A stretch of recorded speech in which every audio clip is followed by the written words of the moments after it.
कर्नाटक की पहली जंग 1746 और 1748 के दरमियान हुई। साल 1617 आते आते हिंदुस्तान में बहुत सारे देशों की ईस्ट इंडिया कंपनी हिंदुस्तान आ चुकी थी तिजारत करने के लिए, क्योंकि हमारे देश में गरम मसाले की आस से पुर्तगाल, डच, अंग्रेज, फ्रांस ये तिजारत करने के लिए हिंदुस्तान में अपनी जगह बनाने के लिए आपस में लड़ते रहते थे। ये तिजारती जंग में एक दूसरे से आगे निकलने की आस में पुर्तगाल और डच अपने आप को हिंदुस्तान से अलग कर लिए। 1661 में इंग्लैंड का राजा चार्ल्स द्वितीय ने पुर्तगाल की शहजादी कैथरीन से शादी कर चुका था, जिसमें लड़के वालों के दरमियान एंग्लो पुर्तगाल का मुआहदा हुआ, जिसमें मुंबई शहर लड़की वाले लड़कों वालों को देखकर इस तिजारती लड़ाई से पुर्तगाल वाले अलग हुए। इसके बाद डच ईस्ट इंडिया कंपनी के पीछे केरला का राजा मार्तंडवर्मा पड़ा हुआ था, ताकि इनको हिंदुस्तान के तिजारती गरम मसाले शहर केरला से निकाला जा सके। इन्होंने 1741 में कोलाचिल जंग में डच ईस्ट इंडिया कंपनी को बुरी तरह से हरा दिया, इसलिए इन्हें बहादुर और ताकतवर राजा भी कहा जाता है।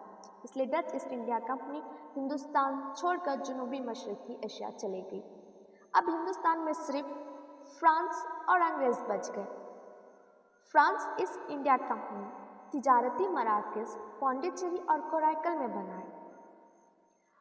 फ्रांस के जो भी तिजारती मराकज़ थे वो पौंडीचेरी और कोराइकल में थे, और अंग्रेज अपने दो किले कोलकाता के मद्रास में और गुडनापुर नामी इलाके में बनाए।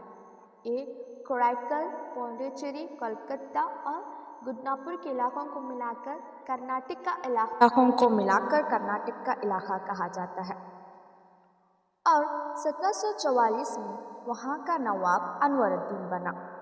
अंग्रेज और फ्रांस की लड़ाई यूरोप में हो रही थी, तो वो हिंदुस्तान में भी इसका असर हुआ और दोनों आमने सामने आ गए। ये जो यूरोप में इनकी लड़ाई चल रही थी, इसका असर हिंदुस्तान में भी हमें दिखाई देता है।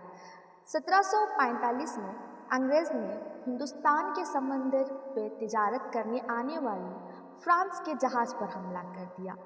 इस वजह से पहली कर्नाटक की जंग शुरू हुई। एग्जाम में इस तरह का क्वेश्चन पूछ सकता है कि पहली कर्नाटक की जंग की वजह क्या थी।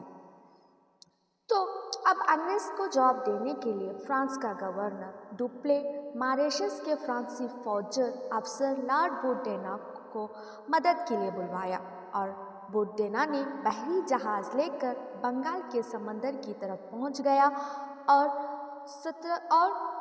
अंग्रेज़ों के जहाज़ को बर्बाद कर दिया, और 1746 में मद्रास के सेंट जॉर्ज के किले को भी कब्जे में कर लिया।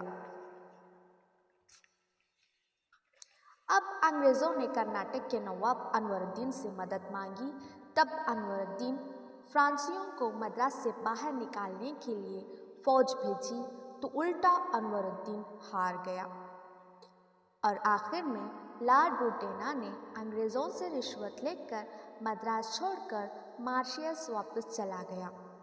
अब 1748 में यूरोप में और अंग्रेज़ और फ्रांस के दरमियान की लड़ाई, जो जंग हो रही थी, वो ख़त्म हो गई।